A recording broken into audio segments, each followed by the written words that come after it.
اور جناب جعفر طیار اور اسما بنت امیس کی رہنمائی میں آئے حبشہ میں. حبشہ کا بادشاہ نجاشی ہے. اور نجاشی کا بیٹا کون ہے؟ کون ہے نجاشی کا بیٹا؟ ابھی نیزر اس کا نام بتایا جاتا ہے. انشاءاللہ اس کا تفصیل سے کبھی ذکر کروں گی آئندہ آنے والی مجالس میں کہ یہ بھی کربلا کے شہداء میں سے ہے. اتنا مقام ہے اس کا. حبشہ کے بادشاہ کا بیٹا ہے لیکن امام حسین علیہ السلام کے جانثاروں میں کربلا کے شہداء میں اس کا نام آتا ہے. بہرحال پہلی ہجرت کیا ہے؟ پہلی ہجرت جغرافیائی لحاظ سے کہ ایک انسان ایک جگہ کو چھوڑے کسی مقصد کی خاطر دوسری جگہ جائے تو اسے ہجرت کہا جاتا ہے. جیسا کہ مسلمانوں نے کی 2 ہجرتیں حبشہ کی طرف. دوسری ہجرت کیا ہے؟ عقیدتی لحاظ سے. عقیدتی لحاظ سے یعنی انسان اپنے کل بھی جو عرض کیا تھا کہ انسان کو معلوم ہو گیا کہ میرا عقیدہ غلط ہے, میں ایک نادرست عقیدہ رکھتا ہوں, تو اس عقیدے کو چھوڑ کر ایک صحیح عقیدے کی طرف جب چلا جائے گا تو اسے بھی کیا کہا جاتا ہے کہ اس شخص نے ہجرت کی ہے. جس طرح کے اکرمہ بن ابو جہل کا بیٹا. ابو جہل کون ہے؟ یعنی جہالت کا بھی باپ ہے, تو رسول خدا کا چچا, لیکن اس نے مرتے دم تک رسول خدا کی رسالت اور ان کی نبوت اور خدا کی وحدانیت کو قبول نہیں کیا. لیکن اسی کا بیٹا ہے, اسی کا بیٹا ہے. کوئی یہ نہ کہے کہ فاسد ماحول ہے یا ہمارے آباء و اجداد ایسے تھے تو ہم بھی ایسے ہوں. نہیں, انقلاب اسی چیز کا نام ہے.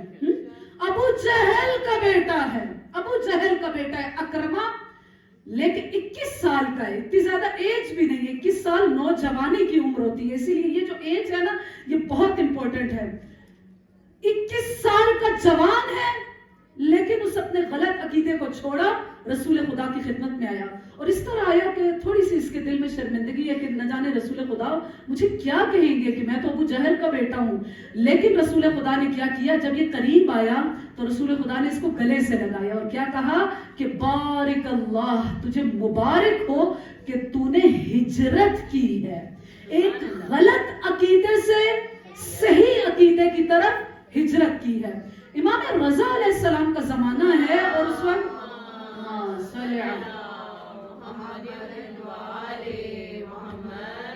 امام رضا علیہ السلام کی ایک خصوصیت ہے.